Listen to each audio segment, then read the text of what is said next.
We're going to get started. I wanted to welcome everybody to On the Park Bench. Oh, there you go. A public square conversation brought to you by the Congress for the New Urbanism. On the Park Bench presents interactive conversations with thought leaders in new urbanism and allied industries, providing an opportunity for the audience to engage in real time. The webinar series is a platform for CNU members to engage, debate, and collaborate on pressing issues of the day. And today we have Walls Divide Us, Reconnecting Albany with Sean Hamlin, Rafe Larson, and Adam Zaranko, and a discussion with Robert Studeville, that's me. Share your thoughts on hashtag on the park bench, www.tinyurl.com/OTPB feedback. And register for the next week's webinar, which is January 25th at 12 noon. Also join Conrad Kickert, author of Dream City: Creation, Construction, and Reinvention in Downtown Detroit. Dream City traces 2 centuries of ups and downs in downtown Detroit. Downtown is in the midst of an astonishing rebirth in contrast to nearby neighborhoods that are not doing all that well. And yet downtown does provide a hopeful path for the Motor City as a whole in the coming decade. Go to cnu.org/resources/on-the-park-bench to find out more and register. And of course, CNU 30 in Oklahoma City, March 23rd through 26th. It's going to be CNU's first in-person Congress since 2019. It's an amazing opportunity to reconnect with urbanists from around the country and around the world, including some of the best planners and urban designers you'll find anywhere. We have extended early bird registration due to what's happening with COVID. So that's going to be available for a longer time, at least the end of the month. And so please learn more at cnu.org/CNU30. Also, I put in a word for Oklahoma City, which has done some amazing things for bringing back their downtown and surrounding neighborhoods, and it's really worth visiting. So join / renew your membership to CNU, become a current member, and save $200 off of your CNU 30 registration. Check your membership status today at members.cnu.org/memberships. And today we're going to have a discussion on Albany, New York, which is, of course, the state capital of New York and a mid-sized city. Albany was severely damaged in the middle of the 20th century by poorly conceived Interstate I-787, which cuts the city off from its major geographic feature and the reason for its existence to begin with, the Hudson River. The highway was built to move state officials in and out of the state capitol complex quickly, but it also divided the city along racial and class lines. There have been many attempts, or at least people who thought that this highway should have been removed in decades past, but these attempts have failed. However, the political winds seem to be shifting, and there's new momentum nationwide for removing unnecessary highways from cities. And we have a dynamic group that has launched a campaign, and they have a lot going for them. And they've gathered a sizable coalition, and we'll be hearing from 3 of their leaders today. They are Sean Hamlin, the founder and managing principal of Hamlin Design Group, an architect and urban planner who grew up in Albany, practices in Albany. His family is from Albany, and he has both a personal and professional perspective on this highway. Adam Zaranko is president of the New York Land Bank Association and the executive director of the Albany County Land Bank Corporation. He previously worked for the city of New York, where he was a senior policy advisor in the mayor's office. And he has degrees in urban planning and civil engineering, as well as involvement in economic and community development professionally. And Rafe Larson is a novelist and a journalist, and he founded the Future of Small Cities Institute in 2020. He also runs the Focus Lab, an exhibition space on urban design in Troy, New York, which is a few miles north of Albany. I'm Rob Studeville, editor of CNU's Public Square. And I'm going to give a very brief overview of the Highways to Boulevards movement nationwide, followed by a presentation and discussion with the panelists, followed by Q&A from the audience. So please use the Q&A function of Zoom to ask your questions as they occur to you. Once upon a time, about 70 years ago, our cities consisted of continuous urban fabric. Mostly downtowns connected to neighborhoods with main streets, which connected to other neighborhoods with main streets. There was small blocks and interconnected streets, and this worked in many ways economically and socially. But we built highways through cities, damaging and tearing the urban fabric, dividing neighborhoods from neighborhoods and cutting them off from key assets such as downtown. Often neighborhoods became devalued with businesses and middle class leaving. We've seen this in city after city. This slide by Steve Muzan gives a sense of the scale of what was destroyed. On the right is one interchange in Atlanta, Georgia. It's not even a full highway, just a connection. But you have the on-ramps and off-ramps and the overpasses. And in between those, you have like largely big box stores and parking lots. And that sprawlscape is all the same scale basically as the center of Florence, Italy, where the Renaissance began.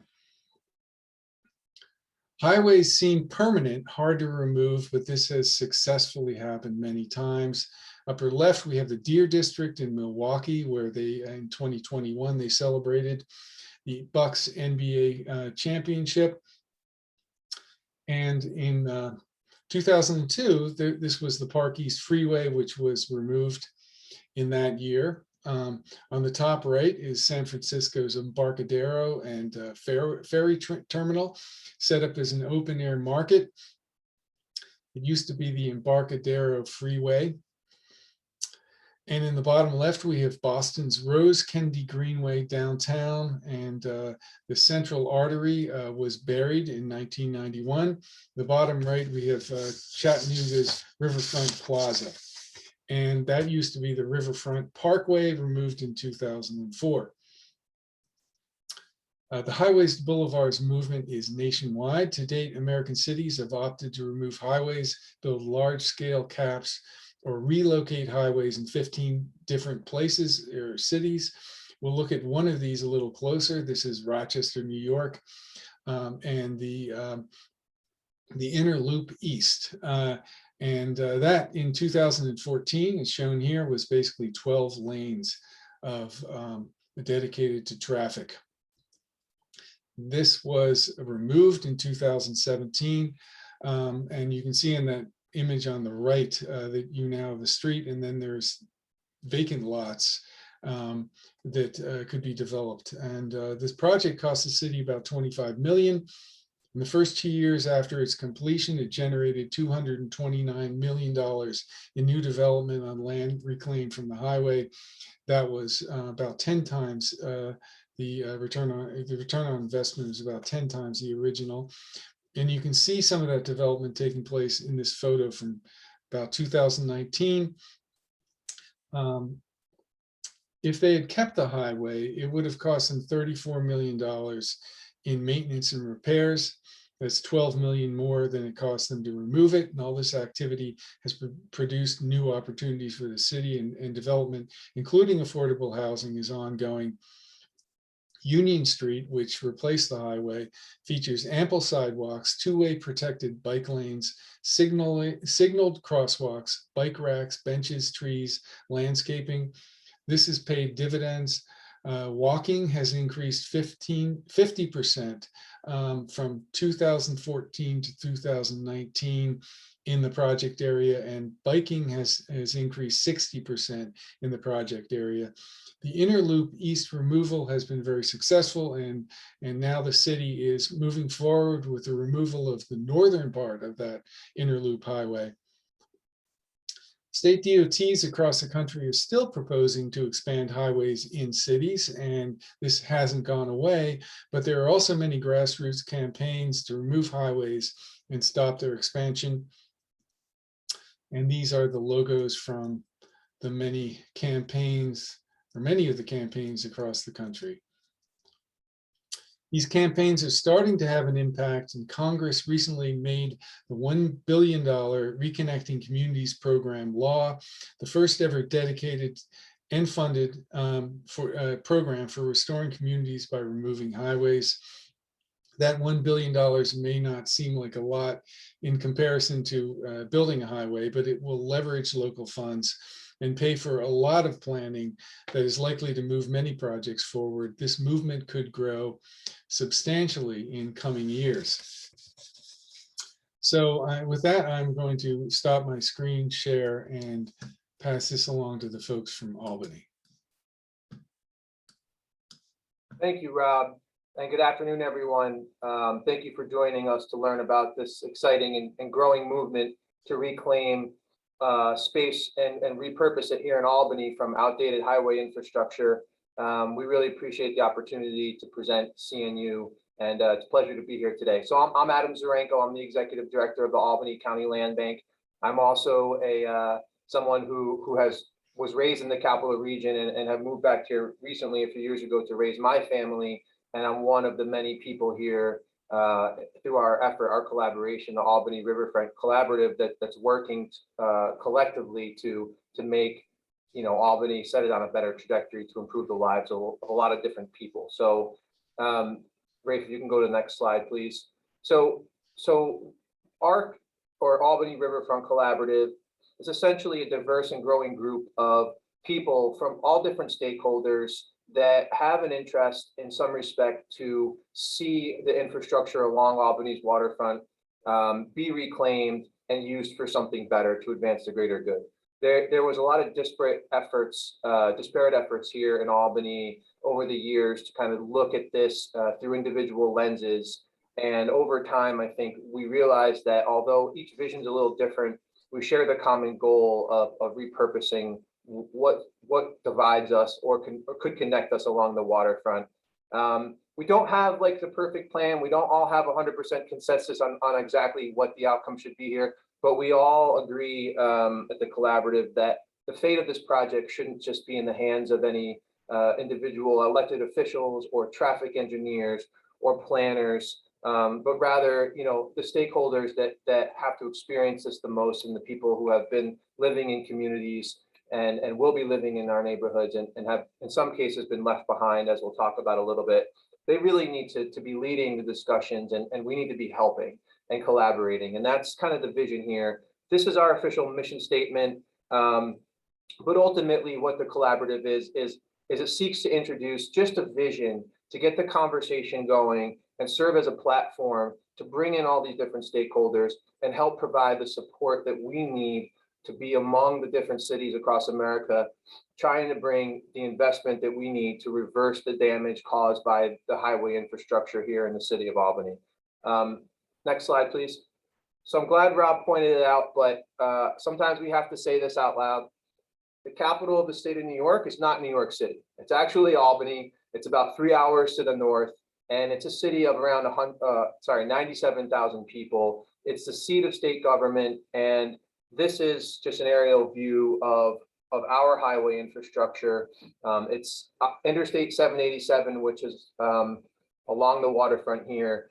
Across the river, the bridge goes into Rensselaer, and then you can see Empire State Plaza, which is kind of the official government center, if you will.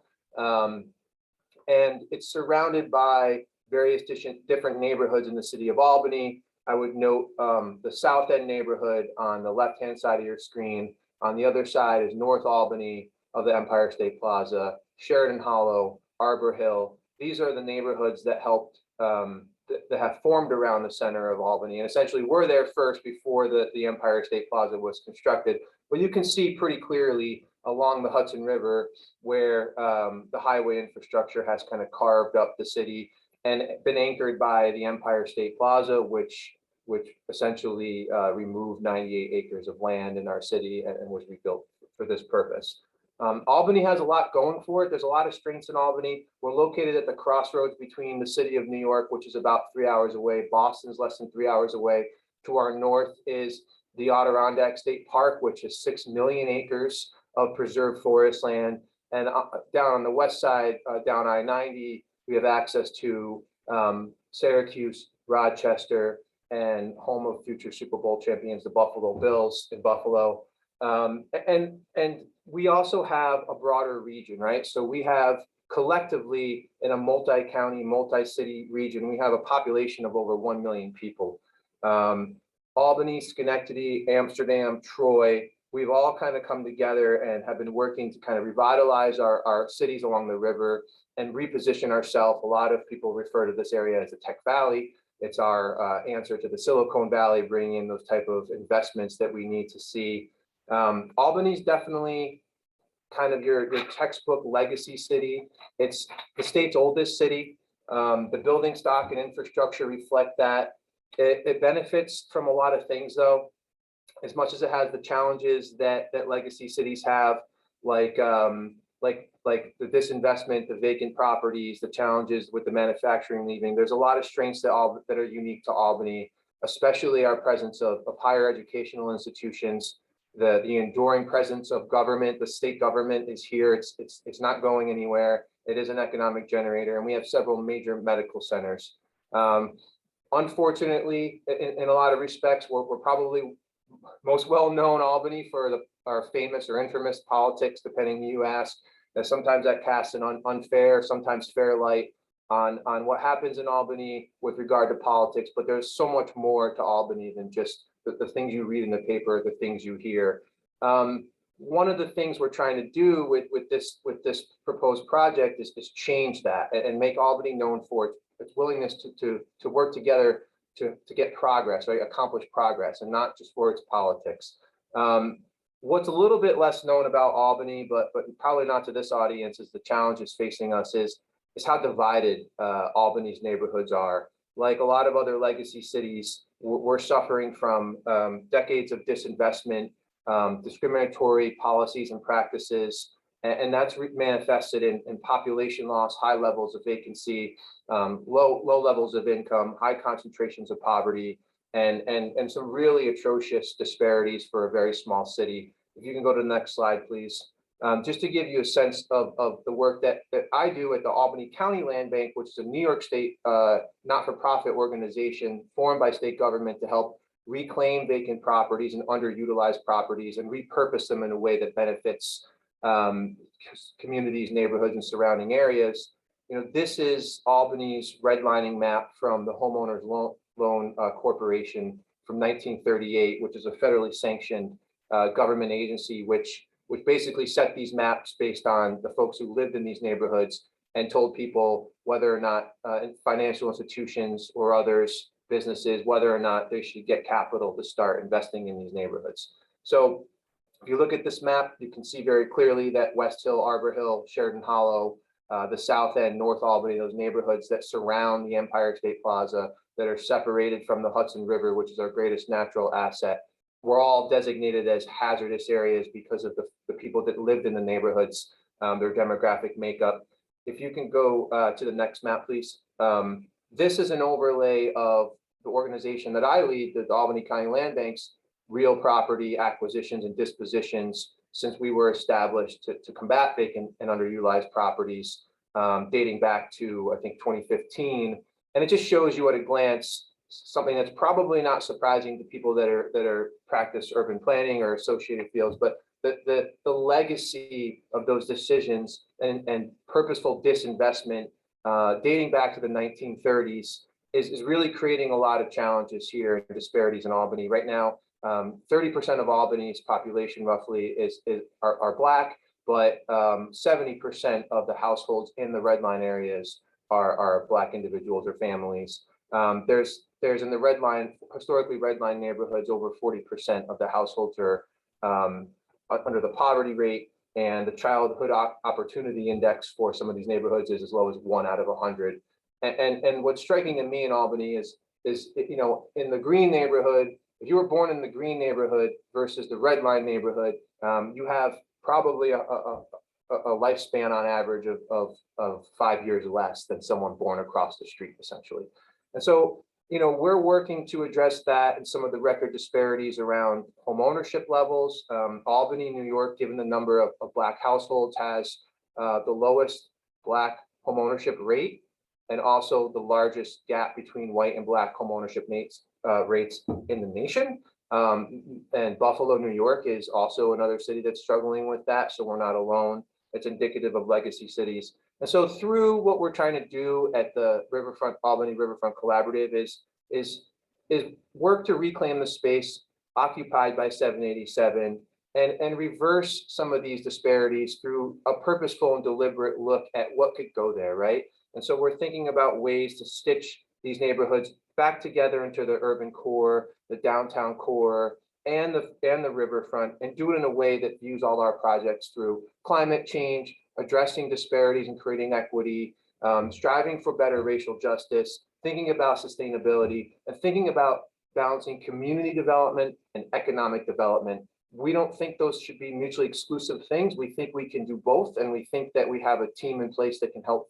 foster that discussion. You're going to hear from some of those folks today, and that's just a few of the people that are involved in this effort. What we are trying to do, though, is build on the investments that are happening here. In Albany, there's been a lot of public and private investment to revitalize our communities. Lots of work around the waterfront. The Albany Skyway is repurposing a portion of one of the ramps of 787 to create a public space.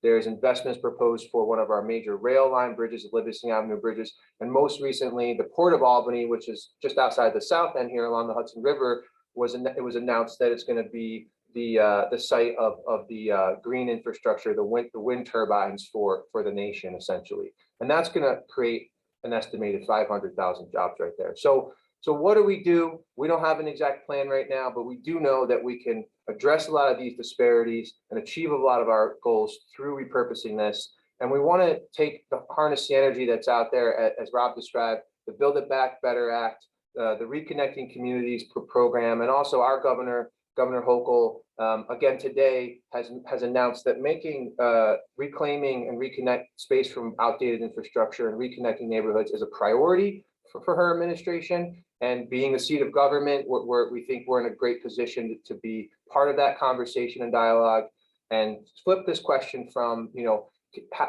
can we afford to do this to talk about, can we afford not to do this right now? Can we let this opportunity pass us by? And that's why ARC formed, and that's why we're all working together and trying to eliminate silos and navigate the politics. And with that, I'm going to pass it to Mr. Hamlin, just another member of not just another member, but a member of the Albany Riverfront Collaborative team. And he's going to share some of his personal perspectives and experiences with the waterfront. So thank you for listening, and thank you for joining, and all yours, John. Thank you very much, Adam. And I'm going to speak just for a couple of moments, brief moments, as I am the native Albanian in this collaborative. That's a picture of me, and it's almost unbelievable, but it's over 50 years old. I'm the little guy, and the big guy is my dad. And this is the West Hill neighborhood that was on the slide. Our family owned a home there, and we were one of the first Black families to move into that neighborhood. One of the key elements in this picture is the vehicle to the left, which is the family station wagon. And a couple of years after this picture was taken, relative to our discussion about 787, is traveling from Albany northbound to Troy to visit family friends. My dad began to reminisce and tell the entire family, us kids, about his life experience on the river, how he used to play, swim, fish, horseplay, go back and forth across the river on little skiffs or little boats.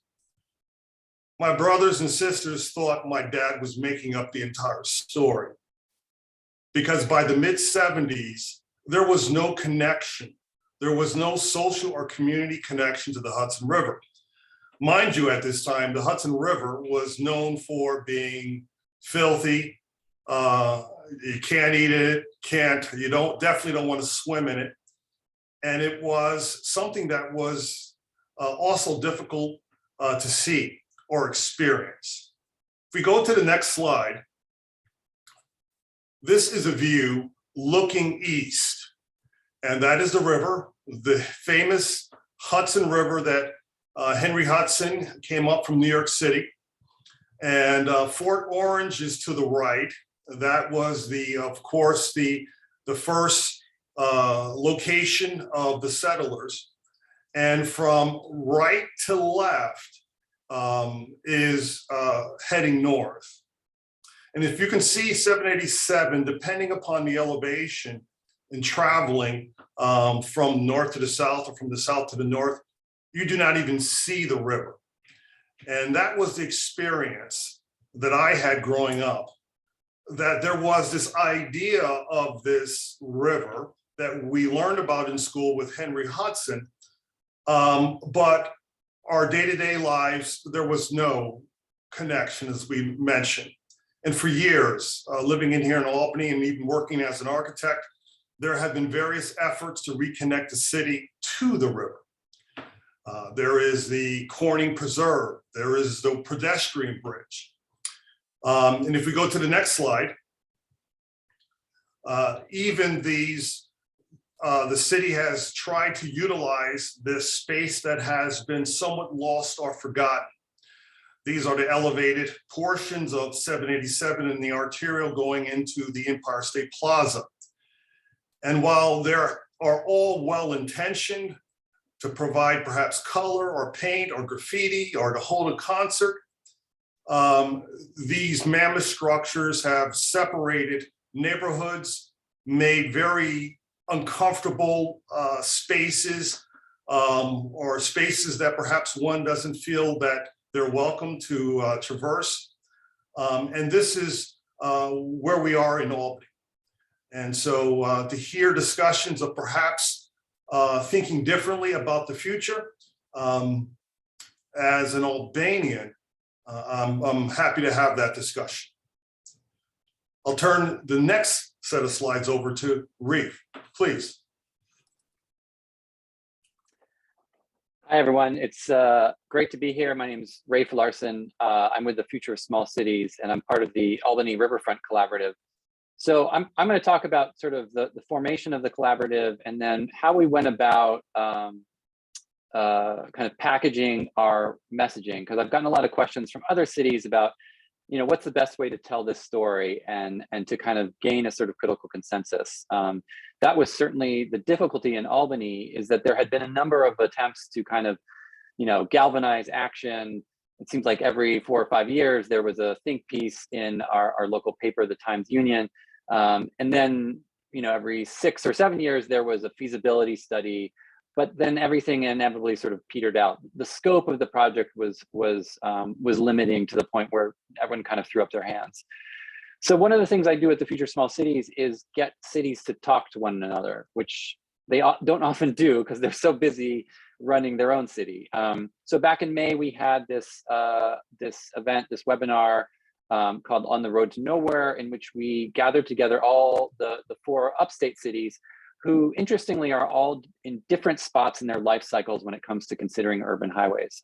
As was mentioned, Rochester is probably the furthest along in that they've actually enacted removing part of their inner loop, the east inner loop, and they're now in the process of, because it was so successful, planning for removing the north loop.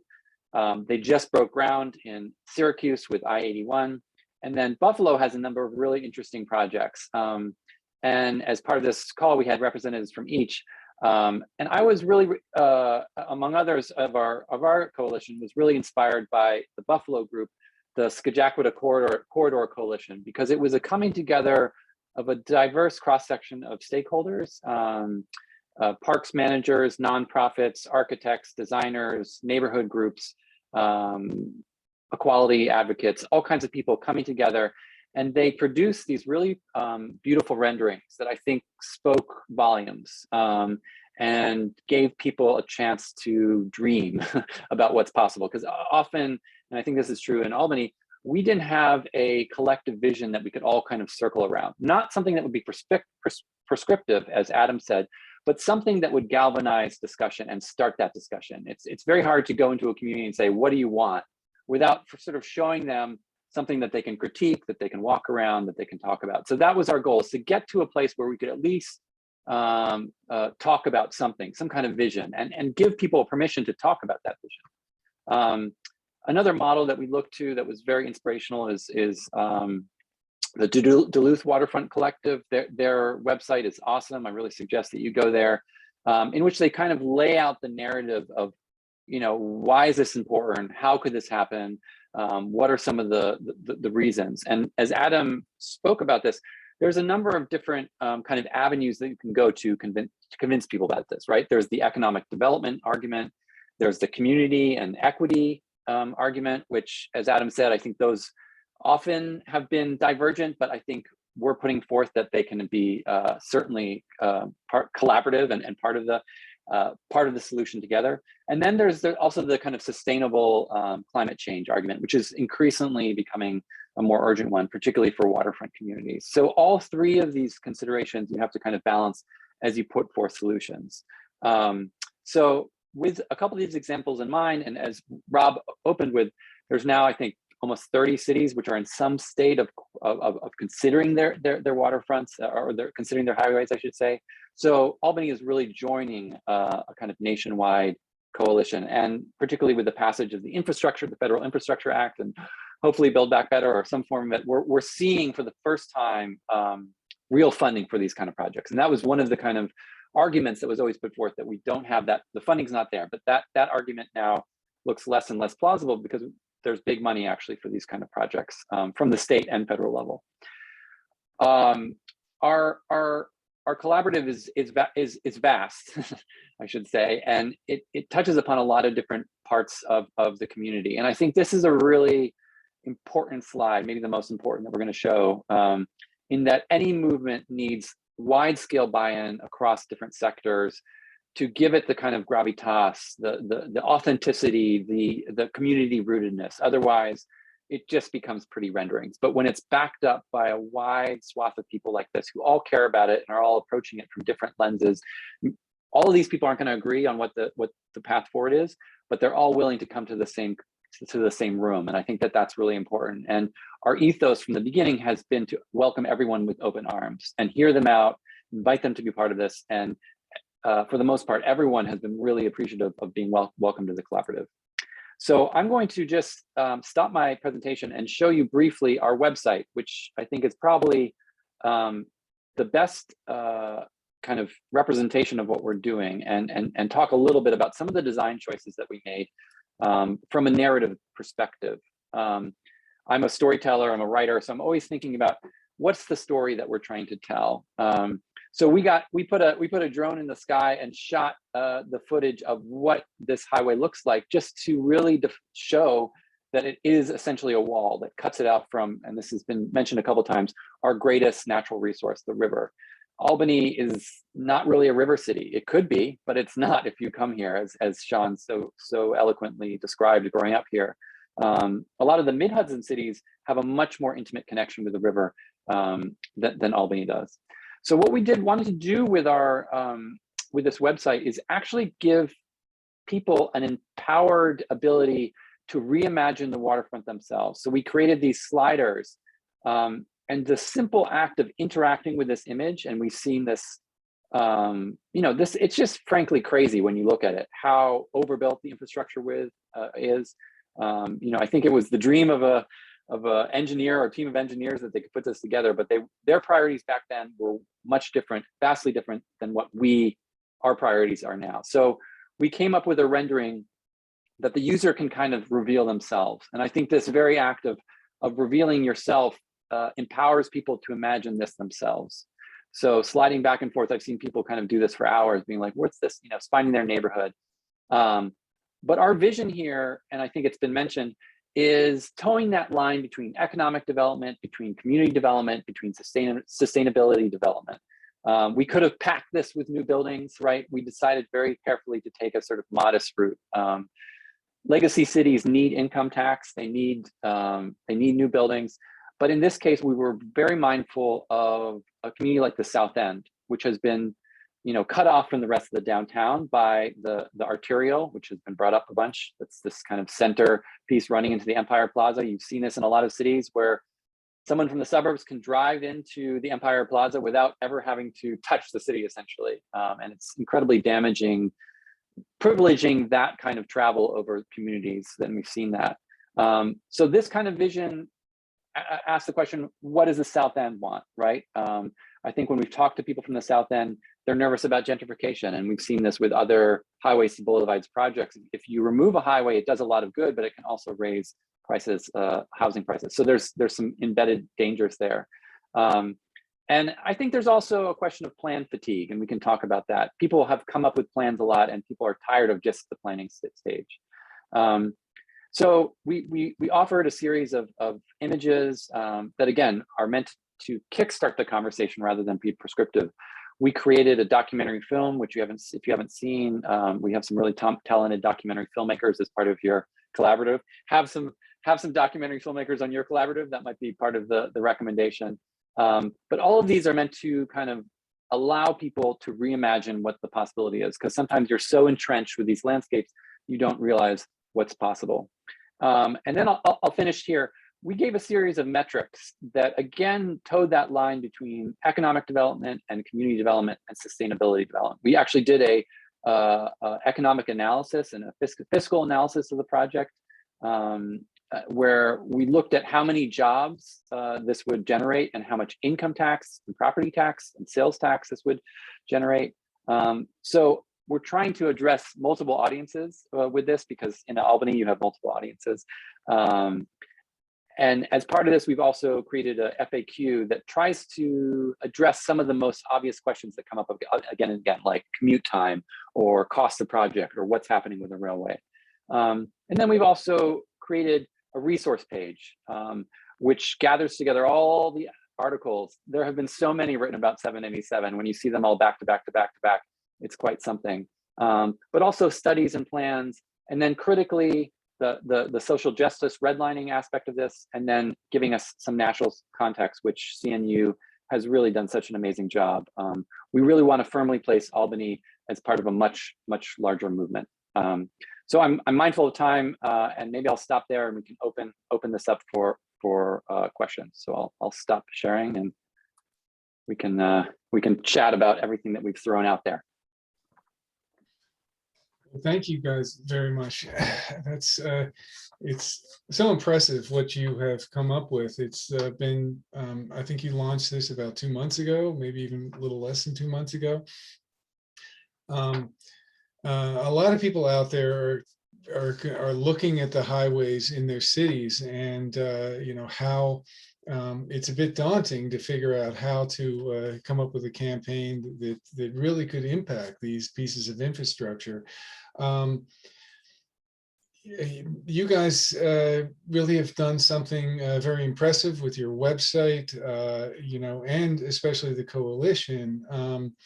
I wanted to ask you, how did you gather this impressive coalition, which includes the state assemblywoman, representatives from the city, the Downtown Business Improvement District, the Industrial Development Authority, the Planning Board Chair, businesses, foundations, architects and planners, and others? It seems so critical to have a group all sort of willing to like stand behind this idea.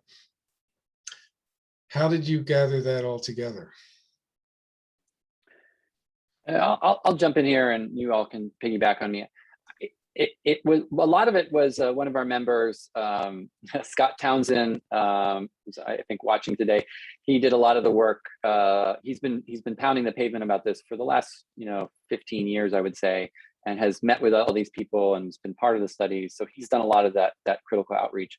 But honestly, a lot of people want to see this happen. I mean, we're sort of giving a platform for an existent desire, and we're giving a place, we're giving permission for people to believe, but we're also, I guess, now giving some images and a kind of website and a platform. But if you talk to almost anybody in Albany, I think they'd be like, oh yeah, we would love to see this happen. And I think now it becomes a sort of political question of a kind of ownership question. Who's going to see this through? It's a DOT question now, but from a from a kind of citizenry perspective, I think everyone has kind of coalesced, not just around that it has to happen, but it has to happen sooner rather than later, which is, I would say, and maybe you, Sean or Adam, you can speak to this, that's a change. It used to be like people kind of almost were like, well, I hope it happens. And now it's not a if, but a when question. Yeah, I would say that one of the things that's helped, it's kind of pros and cons. Albany is not a large city, and sometimes that's a helpful thing, and sometimes that could be a harmful thing in terms of introducing large scale transformative proposals. But I think in this case, the Albany and the capital region, there was enough people that knew the relationships in different groups to kind of bring everyone together and say and meet the timing, which is our timing is very nice because a lot of people there's more awareness of this type of effort going on, right? There's a lot of discussion at the federal level. It was a big deal during the election, the Build It Back Better bill. So more people who don't focus on this on like a near daily basis were aware of this concept and that it's possible in other areas. And that in fact, a lot of other places are already doing it. It's including all of our peer cities along I-90. So I think that those two things combined led to a larger willingness of people just to kind of maybe get a little bit outside their comfort zone and be open to these discussions and kind of embracing the possibility of change. And I think a lot of people today realizing that, there's a lot of global and macroeconomic forces that if we don't start adapting to what's around us, because we can't control them, they're going to pass us by or roll over us. And things could get more, it could be worse, right? Things can get more challenging, and we don't want to do that. So we just want to make sure that we're creating a space for the conversation and giving a voice to people who aren't listening to us today, don't practice this, aren't reading the white papers on the benefits, and having those folks be part of the conversation, not just the people that have access to kind of all the information that we're putting out there. So we're trying to create kind of a broad spectrum of voices here. I wanted to ask. I wanted to remind people to ask your questions in the Zoom in the Q&A function of Zoom, rather than the chat. And your point, Adam, about the community members is important. You have a coalition that is a lot of leaders, and that's really important to begin with. But how do you engage the community? What are your strategies for building the community consensus in a broad sense? So we're in the process of scheduling a series of community engagement sessions with all the affected neighborhoods. So it's about 6 or 7 community engagement sessions. As I mentioned, I think it's tricky with these communities because they've seen plans come and go, and I think there's so many acute, immediate needs for their community. They want a community center, they want a green grocery store. When you start talking about taking down a highway, that seems so pie in the sky that there is a risk towards sort of alienating folks. And I think the key is engaging with people again and again, showing up, being in their community, having presence in their community, making this part of a crucial larger conversation about quality of life. In the South End, for instance, there's an ongoing health issue in the Ezra Prentice corridor. There's a housing project that a lot of truck traffic goes through daily. It's something like 1,000 trucks, and these trains, where they're called bomb trains, filled with petroleum, idle right next to there. So I think making this project part of that equation, right? So it's if we redid this highway and redid this waterfront, we could do it with a whole new set of priorities where we had a different route where we could put trucks away from the community, or we could do a pilot project with electrified trucks, where we start privileging things that the community enjoys and is important to them. So I think it's a crucial part of it. And community engagement, particularly in the time of COVID, has been really tricky, but you can't do it. You can't do a project like this without community engagement. Sean is the native Albanian, and I'd never heard that word before, Albanian, describing Albany residents. But how do you reach the broad consensus here in the neighborhoods? Well, I think the statements regarding fatigue are accurate. I mean, that web page with the many articles in the Times Union, many in our community have, as I said, discussed this. Previous administrations in the city of Albany have discussed it. But I think, as was mentioned, you have to start grassroots for this type of major infrastructure change to a city. And you have to start the discussion there from a grassroots effort. But I think it has to be done with sensitivity because of the very different needs in the various communities. And those communities are also changing as well. Communities that perhaps at the South End that were predominantly African-American, there are other immigrants from other areas of the world that have settled in Albany. So their perspective is completely different, or their needs are completely different. So I think that's where this program and this collaborative has, I think, some good success, because it's just starting initial discussion. I'm going to get to the Q&A in just a minute. Just one more question. And one thing that I was very impressed with was the visuals. You know, they seem to, you know, your vision, and you talked about not being prescriptive, but detailed enough that people could actually picture the city without the highway. But also it wasn't, you didn't seem to make the mistake of having too much development shown in these images. You know, I've seen this before, and people kind of, that can be scary. People can recoil from the idea of too much economic development when a highway is removed. But you chose to, you know, look at it, and I think the way a city would really naturally develop, you know, with buildings of various height, buildings not too overwhelming. And can you talk a little bit about how you thought about presenting this so that people would be more attracted to the concept and not maybe put off by it? I think we were lucky to have in our collaborative some really talented designers. And I wanted to shout out to Adam Banoski, SWBR, and Lincoln as well. They put together, you know, fabulous, you know, both renderings, but also I love some of the watercolor work that they did, which gives that kind of human element that you're talking about. And I think we were very conscious of, you know, towing that line between giving a sort of, you know, a vision that can make people excited, but not that would box us into something, and certainly not using some of the kind of overly modest glass boxes that sometimes architects put in, because I think upstate, you know, you run into some, you have to be careful with the vision that you present. It has to appeal to a lot of people, and that could be, you know, a turnoff to a lot of folks. So I think that's the line that you have to toe. And as I said, I think that the idea of developing a waterfront is really tricky, because a lot of people see that and some people see dollar signs, right? That they want market rate luxury condos. Other people see it as a land grab and you know, an avenue for gentrification. So I think, you know, if this project went forward, there would have to be a lot of negotiation about how do we want to use the waterfront? What do we want to use it? And also from a sustainability perspective, what kind of climate resilient features are we building in? You know, if we get a mega storm, we don't want just all these condos to be flooded. We want some kind of form of mitigation and adaptation. So I think having that conversation is really important. Putting forth these arguments of what should our waterfront look like, that's kind of the first step for our community.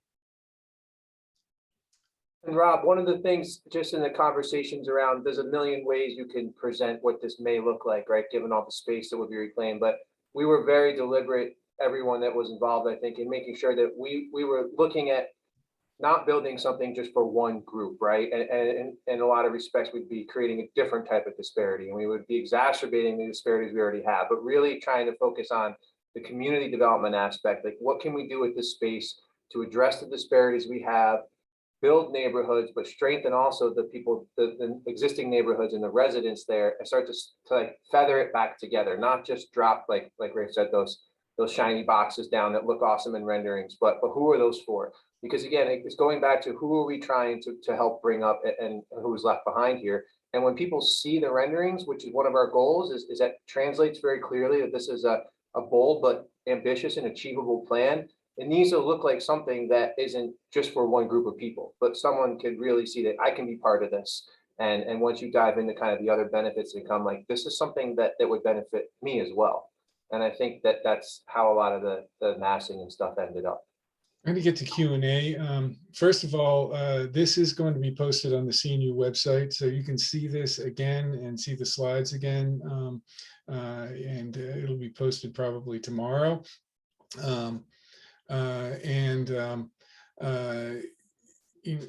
There's a couple of questions as to how, whether the New York State Department of Transportation is involved, how you have approached them.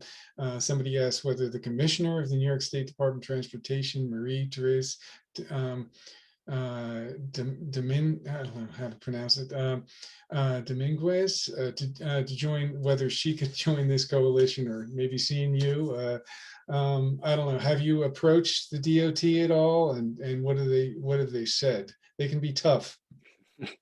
Yeah, I mean, I think that as someone who's studying cities and the transition of cities and small cities, I'm fascinated with large entities like the DOT and the kind of the changes that they're undergoing, right? A lot of these big state agencies in the age of climate change, in the age of equity and community development, are being asked to change their mission, change their ethos, change their kind of existential purpose. The DOT has for decades been in the purpose of building and maintain highways, and building bigger highways. And I think we're asking them, and this is happening in cities across the way, to turn into essentially a community development organization, right? To think about taking down highways when it's appropriate. And that's a big ask. And I think we should recognize that, but I think that doesn't mean we shouldn't ask them.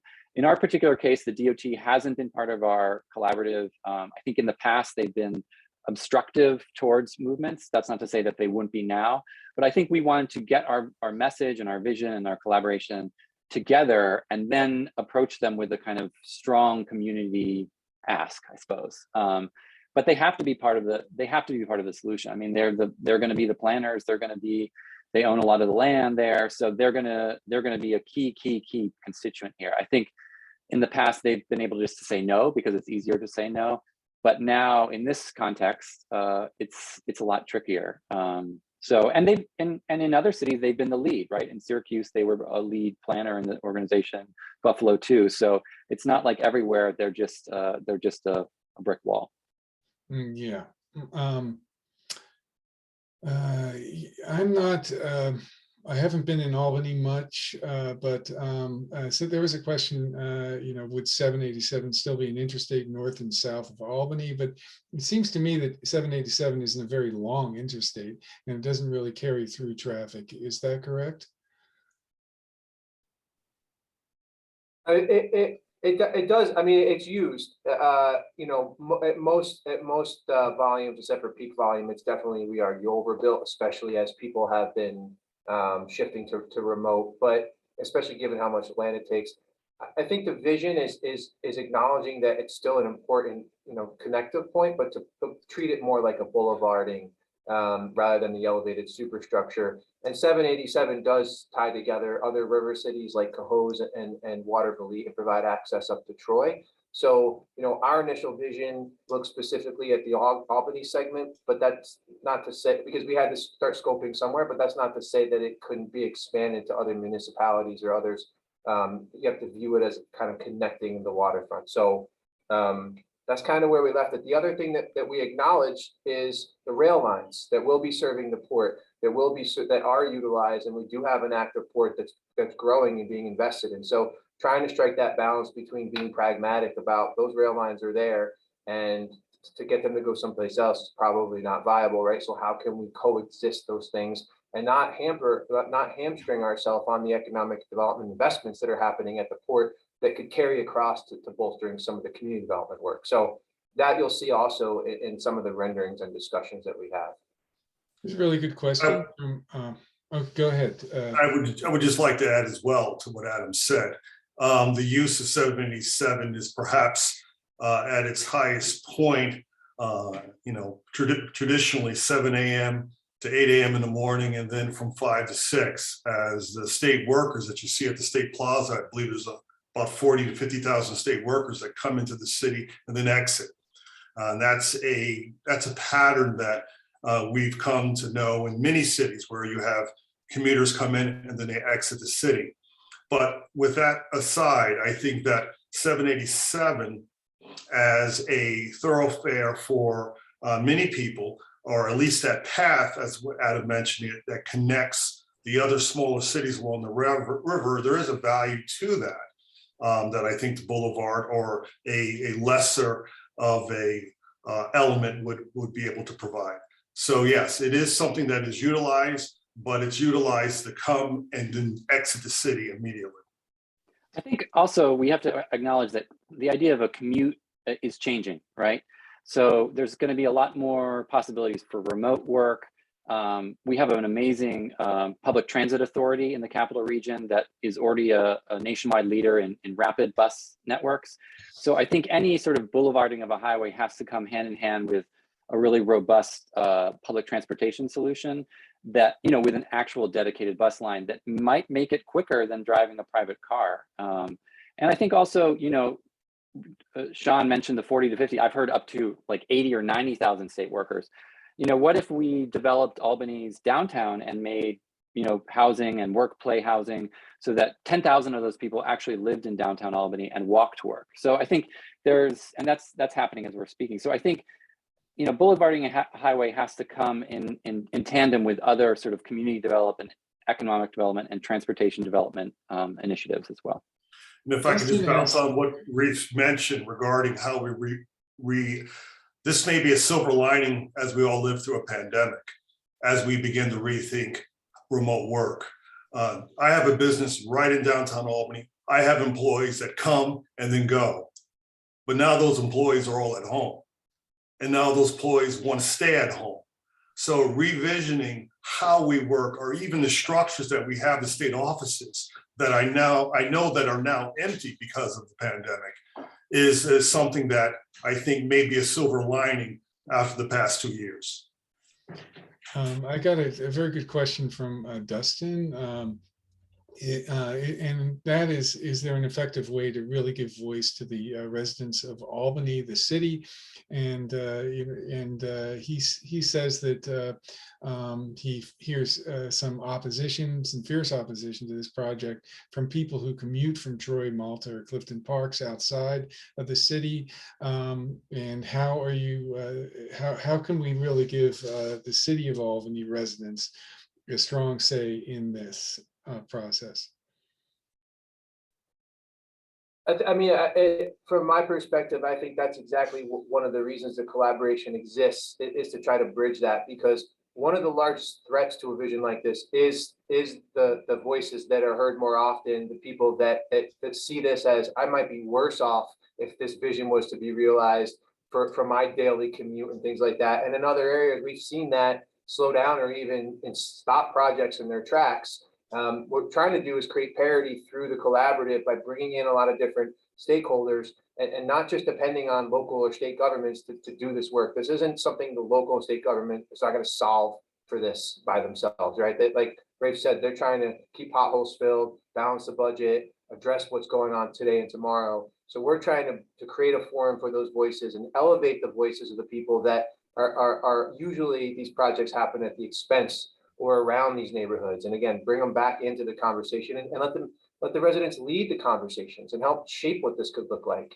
But that's kind of why the collaborative, that's one of our goals, you know, at least from my perspective, is to do that, because we're thinking about that a lot.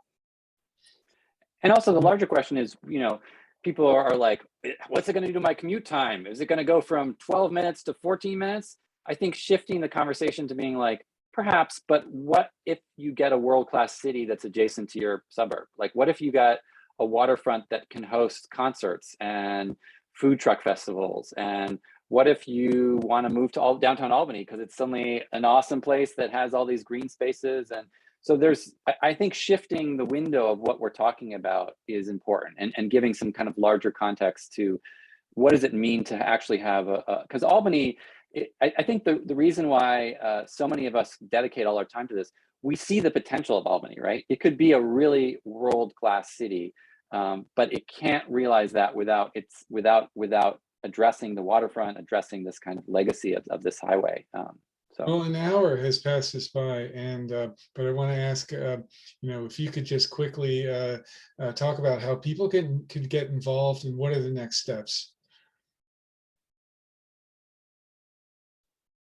So definitely check out our website. If you just Google Albany Riverfront Collaborative, it's the only one of that name, I believe. So it'll take you right to us.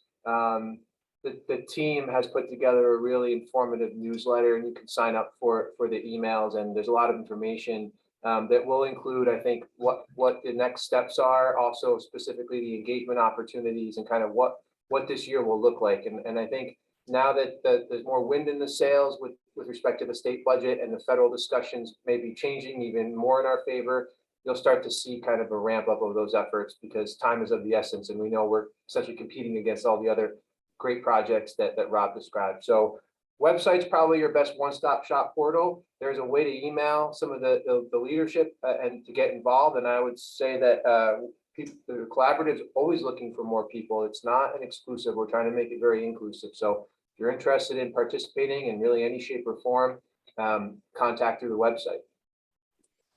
yeah, I would just piggyback and say donate and join us. If you have a talent or a skill, or say, I can do this, I've done this before in another city, reach out to us, because that's the great thing about this collaborative, is that, all this work was done, because we leaned into people's talents. So we really, we're kind of stronger together in some ways. So we're appreciative, and we're very thankful for CNU's work. It's been inspirational, and we feel like we're part of a larger pack among your leadership. So thank you. Well, that's awesome. Sean, you have any last words? I can't say any more than that. Thank you. Okay. Well, thank you, Adam, Rafe, Sean, thank you so much for being here and spending an hour with us, and good luck with everything you're doing. I hope to make it to Albany soon. It's not far.